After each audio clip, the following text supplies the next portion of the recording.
Jace Renner woke the way he always did, alone, unclothed, and on high alert. It was instinct drilled into him by years of Black Ops missions in off-world territories. But this time, something was wrong. The weight pressing down on his chest wasn't the morning chill or a tangled blanket. It was a body. His eyes snapped open. Not human. Amber eyes with a faint bioluminescent glow met his. Her skin, or rather, her fur, was smooth and sleek, a brilliant orange under the moonlight that filtered through the cracked window.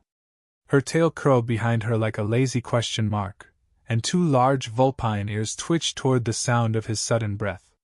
"You're warm," she said, her voice melodic and husky. "I'm not." She was straddling him. Her knees were planted on either side of his waist, pinning the sheets. Jace didn't waste time. His hand shot toward the knife under his pillow, but she caught his wrist mid-reach. "Don't," she said softly. "If you alert them, I die." His grip froze. His voice was a gravel whisper. "Who the hell are you?" "I'm hunted," she murmured. "You're convenient. And warm." The rational part of him screamed to throw her off. Every instinct drilled into him told him this was a trap. But something about her, the trembling in her limbs, the way her breath came in short bursts, it was all real. "You're a fugitive," he muttered. "I'm a survivor." Her voice cracked slightly, and she shifted. Where her thighs touched his bare skin, it felt like frost. "I had to abandon my thermal regulator. They were tracking it. You were the nearest heat source I could find fast enough. And what if I told you to get off? Then I'd collapse. And probably die." She looked down at his bare chest, almost amused. "You don't seem cold." "Lucky me." Jace exhaled hard through his nose. "What are they?" Her ears twitched toward the forest. Her voice dropped to a whisper. "Not yet. Don't ask yet. I'm asking anyway." Her gaze returned to his. "They tried to bind me to a general bred for warfare. A forced bond.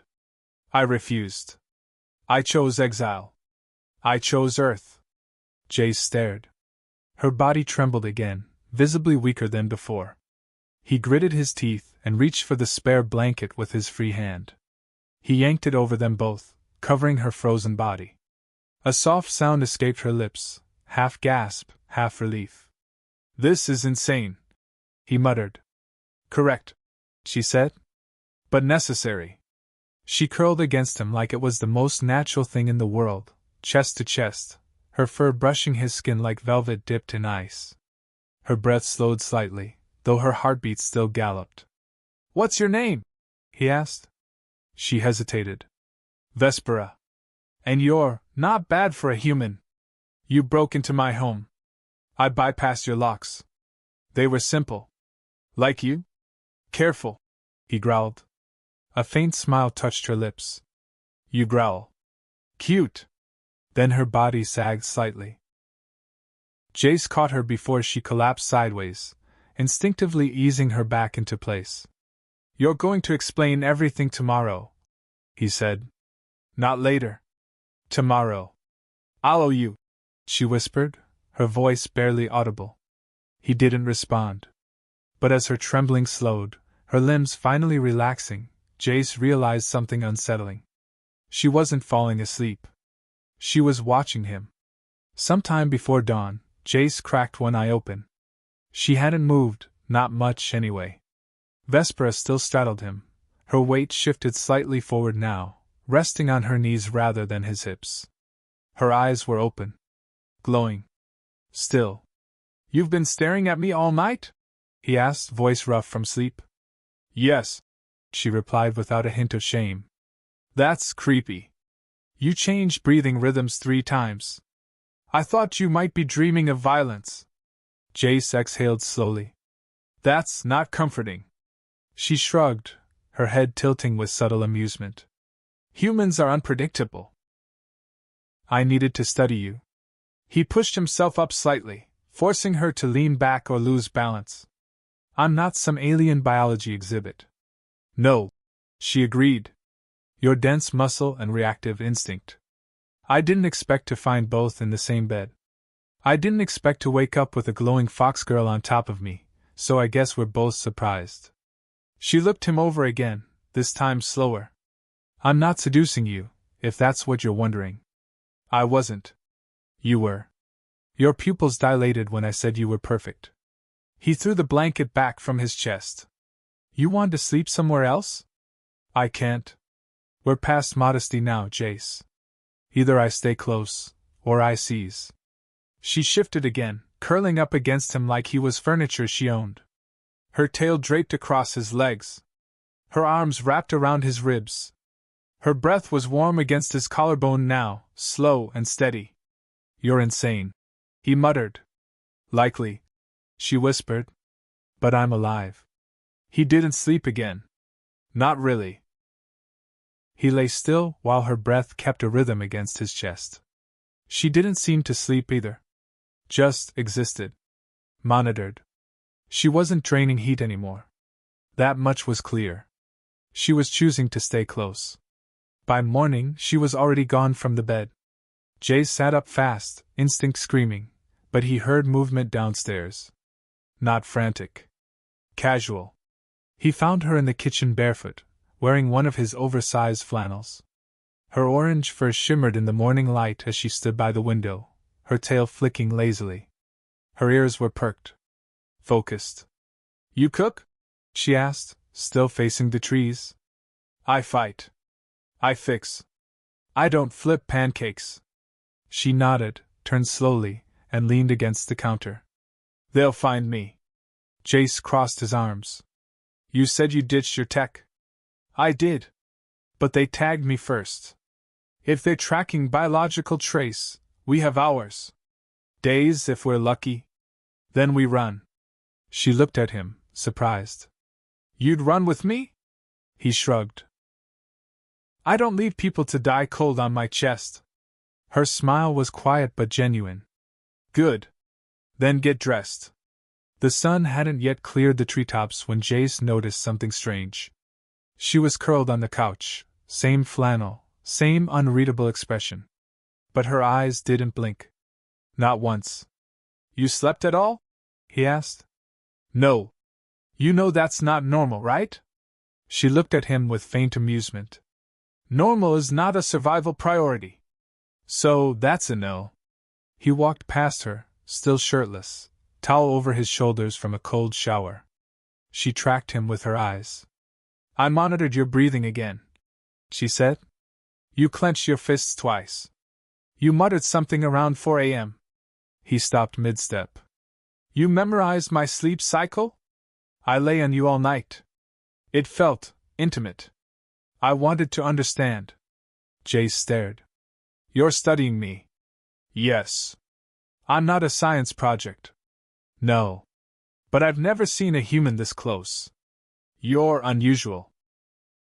She stood, slow and fluid, and crossed the room until they stood barely a foot apart. Her fur shimmered in the dim light, orange and gold like embers under her flannel. You're strong, she said. But not cruel. That's rare. Tell me what's coming, Vespera. No more riddles. What happens if they find you? Her gaze flicked toward the window. Then back. They won't just kill me. They'll reclaim me? Reclaim? His eyes narrowed. I was bred, for a purpose I rejected.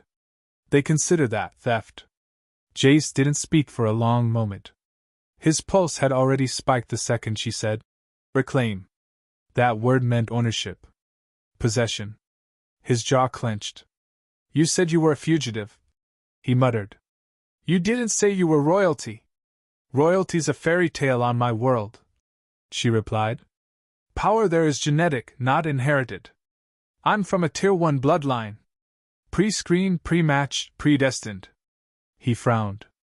Predestined to what? To bond with someone I never chose. Someone designed in a lab for dominance. Her voice tightened. He was a prototype. I was the matching key. Together we would have stabilized 2 warring factions. That's what they told me. And you didn't agree. He wasn't a man, Jace. He was a weapon. Bred for conquest, wired for control. She looked down at her hands. He liked pain. And he made others feel it. Jace rubbed his jaw, pacing. The more she spoke, the more his instincts stopped shouting threat and started whispering trap. Not a trap she had laid, but one she'd escaped from. Why Earth? He asked finally. Low tech, low density. No biosignal grid. And her amber eyes locked with his. I picked your house because it had one bed, one heat signature, and a man who didn't flinch when a half-frozen stranger landed on top of him. I flinched. Not enough. Jace stepped back, ran a hand through his hair. You're going to get me killed. Possibly, she admitted, but I won't be the one pulling the trigger. She walked toward the stairs, silent as breath on snow. He watched her tail flick as she reached the bottom step. Where are you going? He asked. Upstairs. To lie down. Not to sleep, I don't remember? But I like warmth. I like softness. And your bed is both. There's clothes in the top drawer. He muttered. I noticed. She gave a faint nod and disappeared up the steps. Later, he found her sprawled across the bed in one of his undershirts, long legs stretching to the edge, her orange tail curled around one thigh. Her eyes were open but distant, no longer glowing. She looked quiet. You're starting to freak me out, he said from the doorway. She turned her head slowly. You breathe differently when you're calm. You're tracking my breathing again? I don't know how else to feel safe yet. Jace stepped inside and sat on the edge of the bed, avoiding the look in her eyes. There's more to this needing heat thing, isn't there? Yes, she said simply.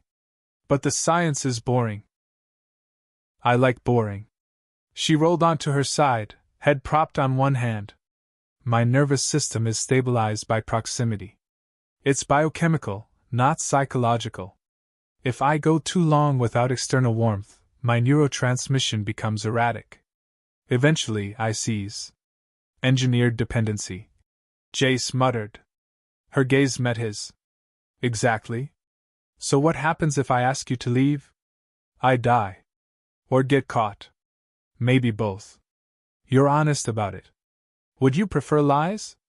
No, he said, standing. I've had enough of those. He turned to leave, but her voice followed. I didn't choose your house just because it was isolated. He stopped. I saw you days ago. Fixing that old truck by the road. You didn't stop when the rain came. You didn't curse. You just kept working. So I trusted that kind of persistence. I don't know why. Jace walked back to the bed. Leaned down. His voice was low. Then trust this. If anyone comes through that door to take you, they're not walking back out. Her eyes softened. Maybe you're exactly what I need. By the time dusk fell, Jace had walked the perimeter of his property 4 times. The edges of the forest whispered in the wind, but no unnatural movement caught his eye. Yet something felt off, different. And he knew exactly why. Vesper's presence shifted everything. Inside, the air was heavy with quiet tension. He stepped into the living room and found her curled in his recliner, his chair, legs tucked under the flannel, tail wrapped over her lap. She was reading one of his old mechanics manuals, upside down. You know that's for a diesel engine, right? He asked. She didn't look up. Yes. It's soothing. Like a spell book for machines. You read upside down often? Only when I'm upside down inside. He walked past her, took the opposite seat, and rubbed at the back of his neck. You said you'd explain everything today. I did. You gave me scraps. She closed the manual and rested it on her knees. The blanket slipped slightly, revealing more of her furred thighs than he was ready to process. I told you my name. I told you I was cold-blooded. You assumed metaphor. It wasn't. She leaned forward. My species evolved in a subarctic biosphere. We adapted to cold. But over generations, we lost internal regulation. We became dependent on proximity, on warmth. Your Earth? Without tech, we shut down. That regulator suit you mentioned? Burned it. Scrambled its trace, purged its ID. Every part of it was trackable. You did that on purpose? Yes. He studied her. Why? Because I wanted to live long enough to not be found. Because they would have tracked me before I even touched down. I ejected early. Crashed harder than I intended. Landed near water. Swam inland. Almost didn't make it. And then you found my place. And your bed. Jay stood and started pacing again. You said they tried to force you into some kind of union. What does that have to do with running? She stared at the floor for a long time. It wasn't a union. It was a transfer. Dressed in tradition, masked in ritual. My family agreed to merge bloodlines with a rival clan. The male I was paired with, he was a splicer's project. Built to lead. Bred to dominate. His mind was clean. Erased. Programmed for conquest. And pleasure. Jace's voice dropped. They expected you to accept that? They said the region would stabilize. I said I'd fracture. And when you refused? They gave me two options. Obedience. Or exile. Her jaw tightened. I chose exile. And the suit? It wasn't mine. It was his. Jace blinked. You stole it? She met his gaze, unflinching. It was the only way I could mask my neural signature long enough to get off-world. He stared at her for a long time, then finally sighed. So let me get this straight. You're a runaway heiress with hacked military-grade biotech who crash-landed on Earth and is now stealing all my flannels. She smirked. And your bed. Don't forget the bed. He pointed a finger at her. You're going to get me killed. Maybe, she said with a small grin. But I'm worth it. The next morning brought pale light through the forest, scattering long shadows across the wet grass and broken leaves. Jay stood in the kitchen sipping burnt coffee from a chipped mug, staring at the back tree-line. Nothing moved. No birds. No sound. That silence was never a good sign. He turned. Vespera was leaning against the fridge again, barefoot, dressed in one of his long undershirts, and not much else. The way the fabric clung to her orange fur made it difficult to look directly at her for long. You own pants? He muttered. I like airflow. I like boundaries. She tilted her head. I don't. Jace took another slow sip of his coffee just to avoid answering. He had lines. Clear, stubborn lines. She kept blurring them like breath on glass. You slept? He asked. I simulated sleep. Microrest states. 65% recharge. Your eyes were shut. My body thought it earned it. He set the mug down. You're paler than usual. She raised an arm and showed him. Her forearm shimmered faintly, like frost spider-webbed under skin. I went too long without contact, she said. I tried to stay in the other room this morning. Thought I could push it. And? Wrong. He exhaled, rubbed the back of his neck. Your system's failing again. It's not immediate, she said, but it snowballs. The farther I am from heat, the more my neural function degrades. Balance drops. Speech slurs. Then paralysis. Then shutdown. He stared at her. You're telling me distance equals damage? Yes. How close do you have to be? Touching is best. Less than 2 feet is manageable. Anything beyond that. She shrugged. Jace clenched his jaw. So this is permanent? For now, she said. Until I find a way to rebuild a thermal sync device. Or reprogram my molecular shielding. Which would mean tech. Which means tracking. He began to pace again. Her presence was starting to feel like a loop. No way forward, no way back. Just more questions layered under orange fur and fearless eyes. You said I was a good heat source. She nodded. The best I've found. Lucky me. Don't act like you hate it. He stopped in his tracks. Don't tell me how to feel. She moved forward. You want space, she said quietly. But I need proximity.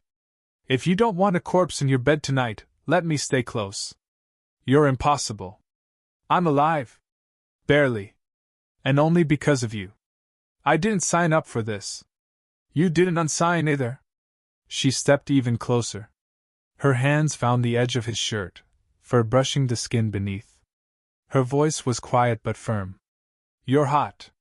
I'm freezing. That's biology. Everything else is choice. His voice dropped. And what choice are you making? I'm choosing not to die, she whispered. But I won't beg. Jace stared at her. Her tail flicked behind her like a slow metronome of tension. Finally, he exhaled. Then stay close, he muttered. But don't mistake survival for something else. Her smile was faint. If I do, you'll correct me. Damn right. They didn't separate that day. Wherever Jace went, Vespera followed, close enough to brush fingers if he shifted even slightly. He tried to organize tools in the garage. She sat on the workbench. He climbed into the crawl space to fix a leaking pipe. She waited just outside, tail twitching in the dust. Every time he turned, she was there, watching, alert, unreadable. Are you going to follow me everywhere now? He muttered, wiping grease from his hands. Always. You ever back off? If I did, I'd shut down. He narrowed his eyes. Is this a game to you? She slid off the bench and crossed to him. Her knuckles brushed his forearm. Her fur was warm again, less frost, more flame. No, she said. It's not a game. It's a rule. That night, Jace sat on the edge of his bed, towel around his waist, hair still dripping from the hot shower he'd taken to clear his head. He hadn't heard her come in, but there she was again. Bare feet. Quiet eyes. A silent storm in motion. Hey, he said. I was using that. I'm cold again, she said simply. His pulse kicked. This isn't how humans live. Then teach me. He turned slowly, water sliding down his jaw. She stood inches away, gaze fixed on his, not moving, not blinking. Don't, he said. Don't what? Push it. I'm not, she whispered. But you're the first thing that's ever felt alive to me. Then she turned, grabbed a towel, and walked out without another word. When he returned to bed 20 minutes later, she was already there, on his side, under his blanket. Waiting. The house was quiet. Dark. Jace lay on his back, one arm behind his head, the other resting across the mattress. She was just inches away, curled toward him, breathing steady. You're not asleep, he said. No. Why not? I'm trying. He glanced toward her in the dark. Her hair spilled over her shoulder. Her tail lay still behind her. What are you trying to stop? He asked. Myself. Define stop. She opened her eyes. You asked me if this was just about survival. It was. It is. But. He waited. But something's shifting, she whispered. My biology reacts to contact. Touch calms me. Proximity stabilizes me. But it's not just stabilization anymore. He sat up slightly, propped on an elbow. Then what is it? She exhaled. Curiosity. Need. Heat that doesn't come from danger. It's unfamiliar. You're saying it's not about survival anymore. I'm saying, I don't know what it is anymore. That made his pulse tick faster. He swung his legs off the bed and walked to the window, arms crossed tight. You need to understand something, he said. I'm not a good idea. You're not an idea, she replied. You're a body I borrowed and a mind I don't fully understand. He turned to face her. You come in here half naked, sleep on me, crawl into my shower like it's a survival tactic, and you think I'm going to just keep my head on straight? She sat up, folding her legs beneath her. Yes. Why? Because you're disciplined. Because you care. And because I don't think you want to hurt me. I don't, he snapped. That's the damn problem. Their eyes locked again, tension humming between them like live current. I'll stop testing you, she said. If that's what you want. He stepped forward. I don't want you to stop. I want you to mean it. I do. Then why does it feel like you're still pushing for something I'm not ready to give? Because you're the first person who didn't flinch when I burned. I flinch every damn day, Vespera. I just don't show it. The air between them pulsed thick, warm, sharp at the edges. Vespera stood slowly, her silhouette framed in moonlight seeping through the bedroom window. She moved toward him with measured grace, the way predators did when they didn't need to chase. You say you're not a protector, she said, that you don't rescue people. But you're still here. You're still keeping me warm. You're still making room for me. He exhaled through his nose. That's survival. No, she replied, voice low. That's kindness. He didn't respond right away. He couldn't. You want me to leave this room? She asked. He shook his head. No. You want me to stop needing you? No. Then what do you want, Jace? He stepped forward, slow, deliberate. He brushed a strand of hair behind her ear, the edge of his knuckles grazing her cheek. I want answers, he said. I want the world to stop trying to kill you long enough for me to decide if I actually like you, or if I'm just addicted to the chaos you dragged in with you. You'd like me, she said softly. If you let yourself. Then don't make it harder. She placed a palm gently on his chest. You're my anchor. But I don't expect to be yours. He didn't know what to say to that. His voice caught halfway between confession and defense. He turned, walking toward the door. Get some rest, he said. I'll try. He paused in the doorway. And Vespera? Yes? No more surprise showers. She gave him a look. Fine. But I'm still claiming your side of the bed. He cracked a smirk. Good. I don't sleep well on it anyway. The next morning, she was already downstairs when he came down. Fully dressed, her orange fur smoothed back, her hair tied behind her ears in a loose braid. Her amber eyes were focused, not dreamy, not gentle. Alert. What is it? He asked. She didn't answer. Just nodded toward the window. He followed her gaze. Outside, in the soft dirt near the tree line, were 3 distinct depressions in the earth, deep, uniform, angular. Not boot prints.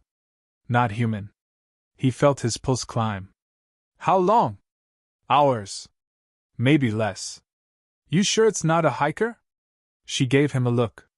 You told me this forest doesn't get hikers. He clenched his jaw. Then they found the crash site. Or what's left of it. I should have gone back. She muttered. Cleared the debris. Disabled anything that might still be pinging. You were nearly frozen.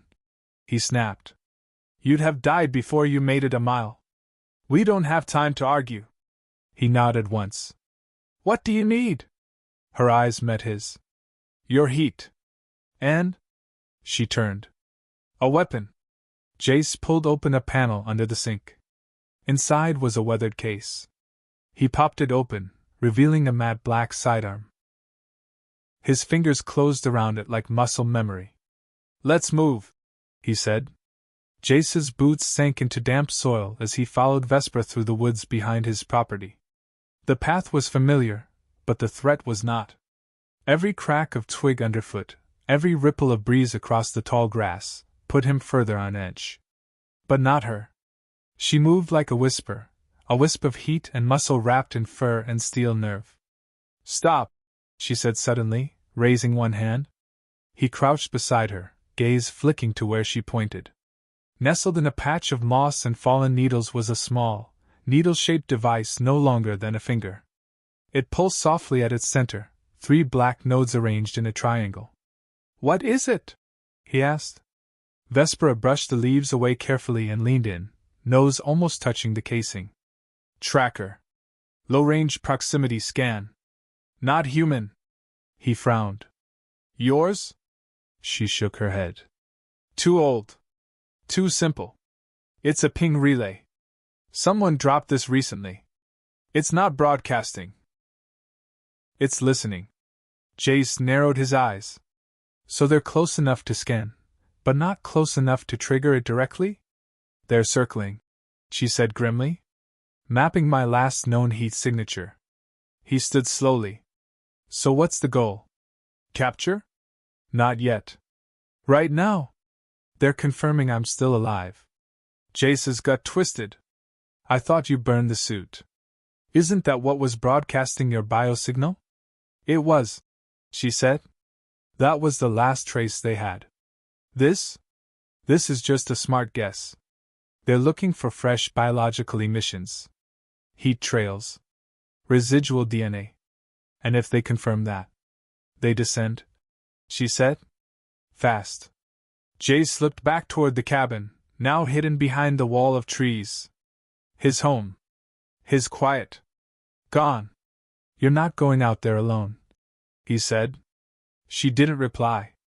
Vespera. Her eyes met his. You still think I'm going to leave you behind? You said I was heat. Not a soldier. You're not just heat anymore.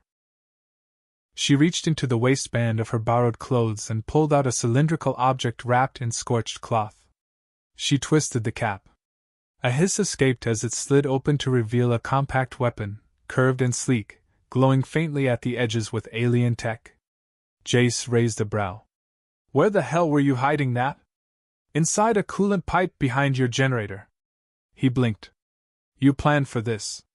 I planned for everything. She moved toward the ridge, scanning the brush like she could see thermal signatures embedded in the leaves. They'll use biometric thermal relays, she muttered. Short-range skin nets. Damp heat throws them off. We need to run a false trace. You're assuming I know what that means. It means we bait them.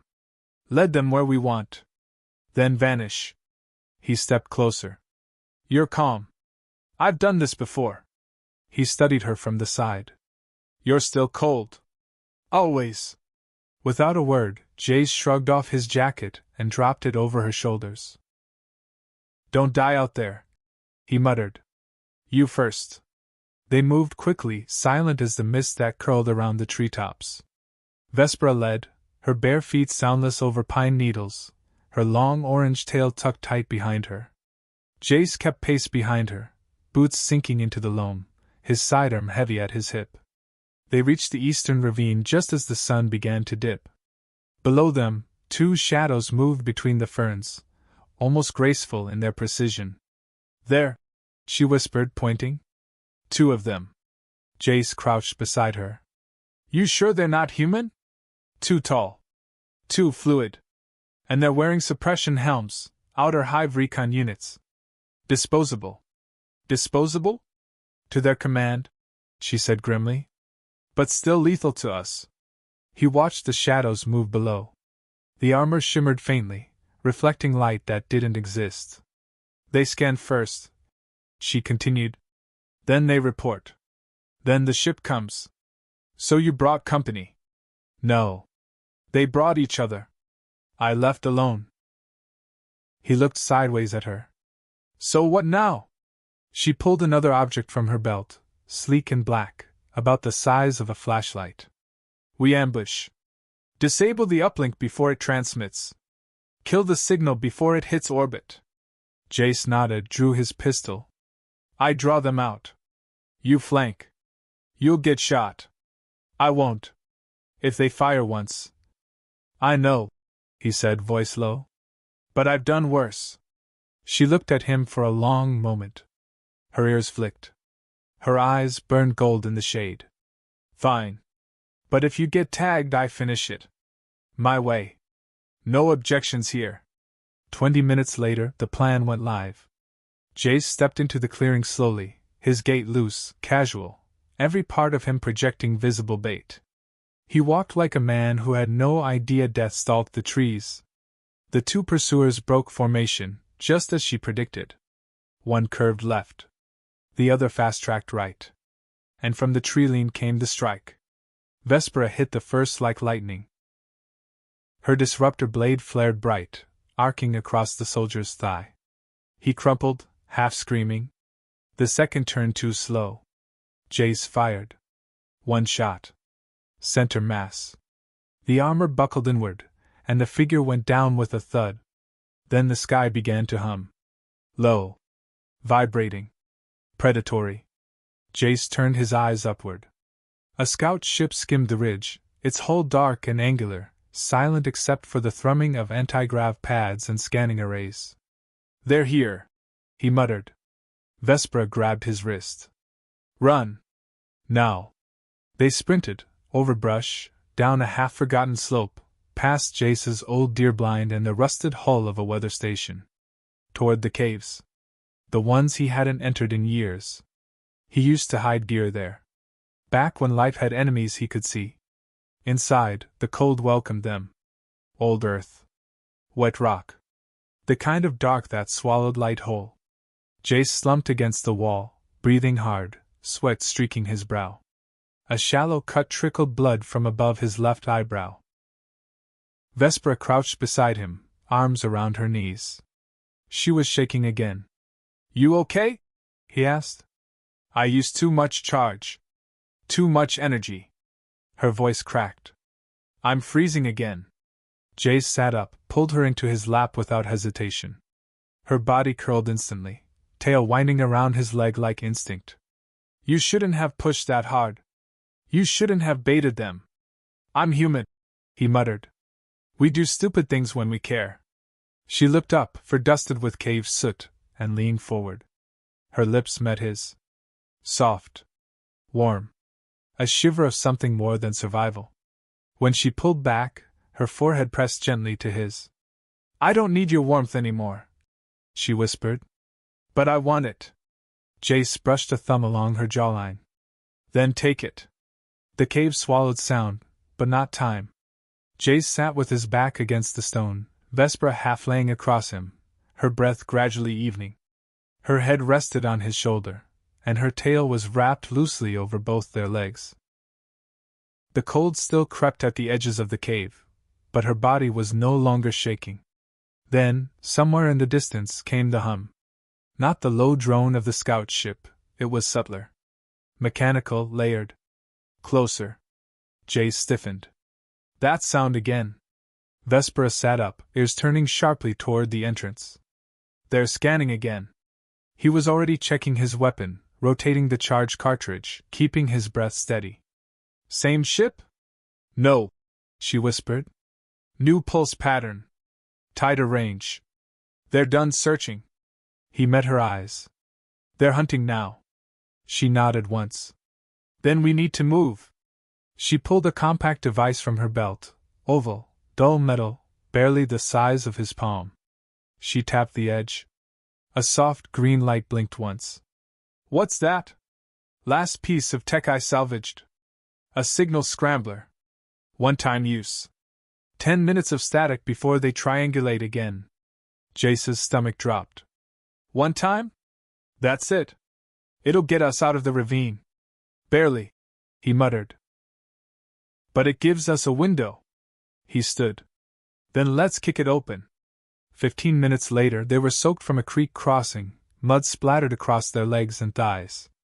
Jace led them up a slope so steep he half-crawled. Vespera didn't complain. She moved like something born to escape. "There," she said suddenly, pointing through the brush. Jace followed her gaze. A dropship hovered just beyond the trees. Sleek. Black. It bore no insignia. Its outer hull gleamed with cloaking distortion, disguised in human-like contours but unmistakably alien in posture. He recognized the way it moved. Slow skin sweeps. Coordinated rotation. Military. "Scout class?" he asked. "Fast. Lightly armed. Holds up to 6, she murmured. "6 what?" "Execution units. Enforcement personnel. Take your pick." "Great." "Not yet," she said as the rear hatch opened. 2 figures stepped down. Their armor was heavier. Cleaner. Precise. No wasted movement. Vespera's jaw clenched. "Royal bodyguard tier." Jace's pulse kicked. "That bad?" "They were trained to protect the thing I refused to marry." He grabbed her hand and pulled her behind a large rock. So they're not here to scan. They're here to collect. Jace's voice dropped. You know how to stop them? Yes. He stared at her. Then give me the order. Vespera blinked. I don't give orders anymore. You do now. She paused, just a breath, then nodded. Split triangle formation. I draw. You flank. If I miss, you won't, he said. 10 minutes later, the fight erupted. Vespera dropped from the ridge like a comet, her disruptor blade slicing the first bodyguard across the leg. He crumpled but rolled to recover, faster than human eyes could track. The second turned, gun raised. Jace fired, one shot clean. It clipped the armor but didn't pierce. Still, it knocked the soldier sideways. Vespera twisted low, slammed her knee into the first soldier's chest, and discharged a short-range pulse. The armor sparked. The body convulsed and stilled. Jace moved to her side. 2 more, he called, spotting the glint of movement in the trees. I see them. He tossed her a captured plasma rifle. She caught it, glanced, then tossed it away. Not synced to my grip signature. Slower than me. Jace raised a brow, ducking behind cover. You've got opinions on alien guns? I was supposed to marry into them. A bolt of plasma screamed past, hitting the rock beside him and exploding into dust. Vespera yanked him back. Split again? No, she said, dead serious. We run. Run? They're not tracking just me anymore. He froze. What? They marked you, she said quietly. Now they'll hunt until they think you're dead too. Jace's expression turned grim. Then we hit them back. Vespera's eyes met his, no fear, only heat. There's a cave system west of here. Old smugglers used it. Off-grid. No comnet. And? I buried something there. Before the crash? A shortwave communicator. If I hit the right signal band, I can send a false death ping. Make them think we're both gone. He nodded. Then lead the way. They ran. Through wet brush and snapping thickets, across the uneven shale beds of the western ravine, Vespera led them on a route so obscure even Jace's memory faltered. The sky above turned darker as the sun sank beyond the canopy, a few stars peeking through the haze. Still no drones. No direct fire. That was worse. They're letting us run. Jace muttered, breath harsh. For now, Vespera said. They want us to lead them to something. Then let's give them the wrong something. The entrance to the cave wasn't obvious unless you knew where to look. Behind a split-rooted elm, partially buried under moss and collapsed stone, she found it. She dropped to her knees, clawed fingers scraping through soil. Jace crouched beside her. What are you digging for? A communicator. Buried it before the crash. Pre-coded but off-network. And it'll fake your death? If I hit the right band, she said, voice clipped. And if they still trust their protocols. She uncovered a sliver of matte gray casing. Brushed away the dirt. Then pulled out a handheld device shaped like a flat triangle, edges scuffed but intact. She powered it on. A low hum vibrated through the ground as it lit up. I'm broadcasting a fatal neural collapse, she said. Specific to my physiology. It'll match what their tracking systems expect from a burnout fugitive with no life signs. And me? She adjusted the settings. Secondary ping. Traces of human biosignature. Carbonized. Comforting. I'm good at death, she said without looking up. Jace settled nearby, sweat soaking into his collar. The cut on his forehead had stopped bleeding, though dirt now caked the wound. His pistol was still in hand, resting across one knee. You're bleeding, Vespera said, still working. It's a scratch. It's deep. Still a scratch. She stood and walked over. Without asking, she crouched beside him, tugged the torn fabric of his sleeve aside, and pressed a hand gently over the wound. The contact stung, then warmed. You're lucky. I'm always lucky. She looked up at him. You shouldn't be with me. He met her eyes. Too late. Her voice dropped. You don't understand what I pulled you into. Then explain it. She sat back on her heels. I ran from a political union that was meant to stabilize our entire region. My bloodline's considered elite, valuable. My refusal fractured decades of alignment. Now, I'm not just a traitor. She hesitated. I'm a bounty. A threat. A liability. Anyone near me? Labeled insurgent. Executable on contact. I'm not scared of labels. You should be. I'm not scared of you, Vespera. She reached up and gently touched his cheek. Her hand was warm now, no frost, no fear. You should be scared of what I want. He stared at her. And what's that? You. Then she kissed him. There was no hesitation this time. No weight of doubt or survival. Just heat. Mouth on mouth, her claws soft against his neck, his hands sliding up the curve of her back. When they pulled apart, breathless, her forehead touched his. The signal's out, she whispered. If it worked, they'll back off. And if it didn't? She smiled faintly. Then we burn everything that walks through that cave entrance. Jace grinned. Now you're speaking my language. The signal pulsed behind them in rhythmic intervals, each beat like the echo of a fading heartbeat through the stone. Vespera collapsed gently onto the floor beside Jace, her tail curling against his leg. She wasn't shivering anymore, but the exhaustion was real. Tangible. Her amber eyes dimmed just a shade. It's sent, she said. Faked a neural failure mid-pursuit. They'll register it as spontaneous shutdown due to cold exposure and trauma. High probability match. That should stall them. Jace leaned back, shoulders against the wall. You say that like you've done it before. I've faked my own death 4 times. He turned to look at her.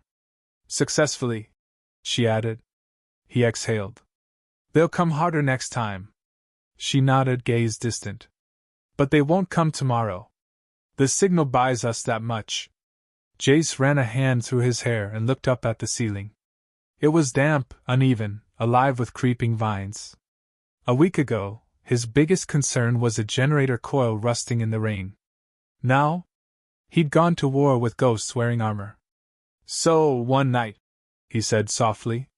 She turned her head to him. One night they're out of enemies. For now. One night they stop hunting you. Vespera pulled her knees up to her chest, chin resting lightly on them. You ever want to disappear? Jace didn't answer right away. Yeah, he said finally. After my last tour. After the bodies stopped being strangers. I didn't run, I just stopped answering. Changed my name. Found land. Got quiet. Did it work? No, he said. Turns out people like us don't forget. We just bury it under walls and silence. She nodded slowly. I wasn't trained for peace either. They sat like that for a while. Long minutes. Just silence, breath, pulse. You really think they'll stop? Jace asked eventually. No, she said. But they'll shift. Let the heat die down. Regroup. I faked a vital collapse in restricted territory. Protocol says they mark me as presumed dead unless physical evidence proves otherwise. And Earth? Off limits now. Too exposed. They won't risk another retrieval mission on a visible civilian sector. At least, not openly. And you? I stay hidden. But I could stay, if I want to. Jace stared at her. Do you? She didn't answer with words. She crawled forward instead, slowly, deliberately, and settled beside him, shoulder to shoulder. Her hand slid into his lap, fingers gently curling around his thigh. I've never had a night where no one was hunting me, she said. I don't know what to do with it. Rest, he murmured. She laughed, soft and amused. That's not what my body wants. He turned to face her. Then what does it want?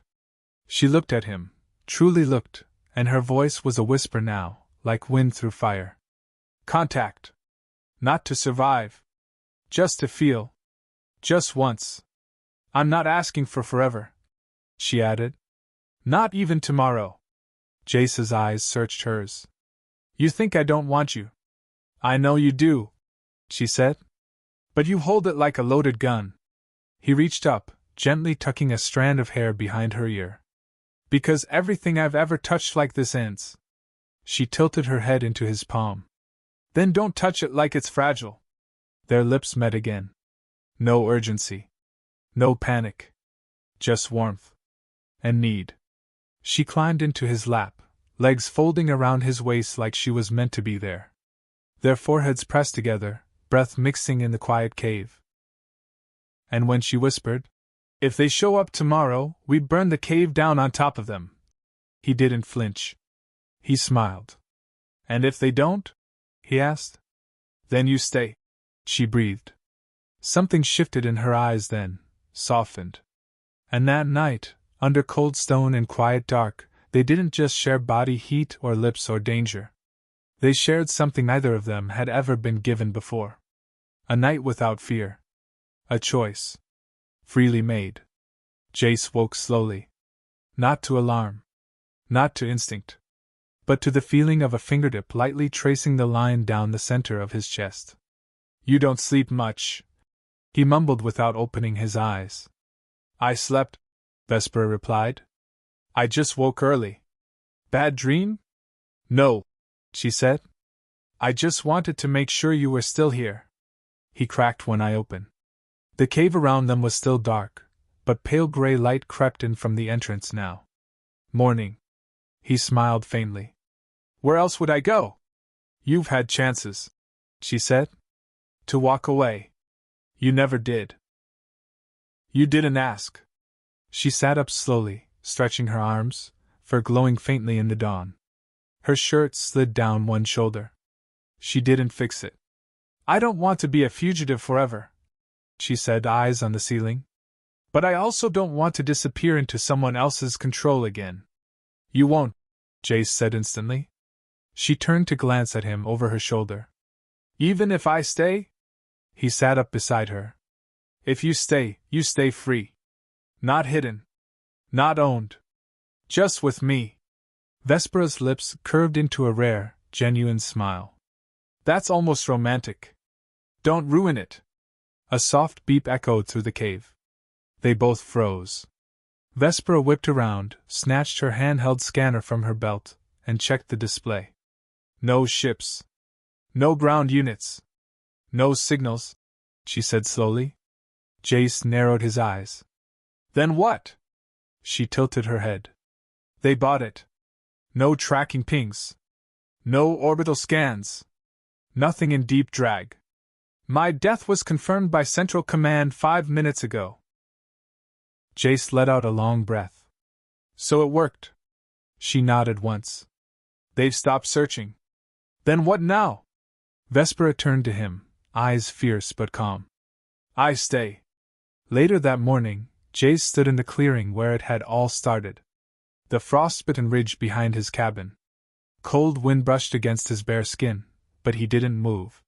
He didn't shiver. He just stood and listened. He didn't need to turn when he felt her. She stepped behind him, arms slipping around his waist from behind, her cheek pressing between his shoulder blades. Barefoot in the grass again. Warm. "You're quiet," she murmured. "I was waiting to see if the sky burned." She tightened her grip. "It won't." "You sure?" "Yes," she whispered. "The false ping hit their network. Protocol demands a 24-hour deadlock. I'm marked dead. My cousin will get reassigned. The mission's shelved." "And after?" She hesitated. "After," she said, "we make our own plans." He turned in her arms, facing her. "You mean we stop hiding?" "I mean we start building." "You stayed." "I did." "You could have gone anywhere." "I could have," she said softly. "But they'd still own the air I breathe." "And here?" "Here I breathe what I choose." "And me?" he asked. Her voice barely rose above the wind. "You're the only thing that's never tried to change me." He pulled her closer. That's not entirely true. Oh? I'm definitely trying to convince you to stop stealing my shirts. She smirked. You like it? He kissed her. Damn right I do. That afternoon, they didn't bury the wreckage. They burned it. The crash site. The last scorched pieces of the suit. The tracking pings. Everything. Gone in bursts of ion heat and wild orange flame. Jace didn't ask why she watched it burn so closely, her eyes reflecting every spark. He already knew. This was the part they always feared, she said softly, standing beside him. What? Not me running. Me choosing. Weeks passed. They didn't disappear. They settled. Vespera still went barefoot most mornings. Still curled across most of the bed. Still stared too long without blinking, but she stopped checking the sky every hour. Stopped freezing at every creak in the floorboards. And sometimes, when the nights were still enough, she pressed against Jace not out of survival, but for the rhythm of his heart. Jace hadn't planned for any of it. But he built around it anyway. They reinforced the cabin. Welded a second steel hatch under the crawlspace. Rewired the old perimeter sensors, hooked them up to a buried alert system. Paranoia didn't feel like a weakness anymore. It felt like armor. Because peace, as they both understood now, wasn't gifted. It was earned. And it never lasted long. 1 month later, Vespera sat on the kitchen counter, legs swinging as she ate dry toast and glared at it like it had personally offended her. Jay stood across from her, arms folded, sipping coffee with the kind of stern ritual that suggested caffeine was the only thing holding the universe together. You're still eating it, he said, eyeing her expression. I'm building tolerance, she muttered. He smirked. Toast? Earth food. Human simplicity. I'm adjusting. You hate it. It's suspicious, she said, biting again. Texture like cardboard, taste like regret. He chuckled. You're not wrong. Then a soft ping broke the silence. Both of them froze. Vespera slid off the counter, her tail snapping behind her as she crossed the room in 2 strides. She grabbed the handheld scanner from the table and flicked the display on. Her eyes scanned fast. Jace waited. She smiled. No signal. He raised a brow. You're that smug because I just ran a full orbital trace, she said, fangs barely showing. Nothing. No active scans. No deep pulls. No silent pings. He leaned back. So it's over. She walked over and slid into his space, arms hooking around his neck. No, she said. But the running part is. He looked down at her. And the hiding? Done. He sipped his coffee again. What about the shower thing? She tilted her head. Still walking in without knocking. He gave her a look. She gave it right back. And just like that, the storm that had hijacked his life settled into something different. Not quiet. Not easy. But steady. That night, she slid into bed beside him again. Not cold. Not trembling. Just warm fur against skin. Breath steady. Heartbeat slow. She rested her head on his chest. You ever think this would happen? She asked. What, alien royalty hijacking my life? No, she said with a sleepy smile. This. Peace. A place. Us. He kissed the top of her head. I didn't think I'd ever want it. And now? He pulled her close, their legs tangling together like always. Now I sleep unclothed, he murmured, and when I wake up. She climbed on top of him, eyes glowing, smirking softly. I'm already there, she whispered. The days after that melted into one another like candle wax. Quiet mornings with burnt coffee. Afternoons spent fixing things that didn't need fixing, solar panels, the water pump, wiring that hadn't sparked in years. But it wasn't about repairs anymore. It was about preparing. Reinforcing. Living. Together. Vespera made a habit of claiming Jace's clothes, especially his long shirts. She still refused socks. Still grumbled at toast. Still read his old repair manuals upside down. But now she laughed while doing it. Now she let him see when her tail swished in amusement. She even blinked more. Once, Jace caught her sleeping. Not just resting, sleeping. Curled up on the couch, arm draped across her chest, tail flicked over her nose. He stood there watching her for a while, unsure what stunned him more, the peace on her face, or the fact that it was real. He didn't wake her. Not for hours. That evening, they walked the perimeter together, hand in hand. Not for security, just out of habit. At the edge of the forest, where the grass grew tall and the ridge dipped toward the old ravine, Jace paused. "You're still looking for ships, aren't you?" he asked. Vespera didn't lie. "Sometimes. But you're not scared." She looked up at him. "No. Not anymore." He stared down at her, brushing his thumb along the edge of her jaw. "So what now?" Her ears flicked, tail looping behind her gently. "Now we build. We breathe. And we stay warm." Jace smiled. "You and that warmth. It's a pretty good excuse to touch you. You don't need one anymore." She leaned in and kissed him, slow and deep, not frantic. Not hungry. Just present. When she pulled back, her voice was soft. "Do you remember what you said? The night I climbed on top of you? I said, 'What the hell are you?'" he muttered. She laughed. After that. He closed his eyes for a second. Then nodded. "One wrong move, and you're not the only one who dies tonight." Vespera rested her forehead against his. "You didn't know me then. But you still didn't throw me off."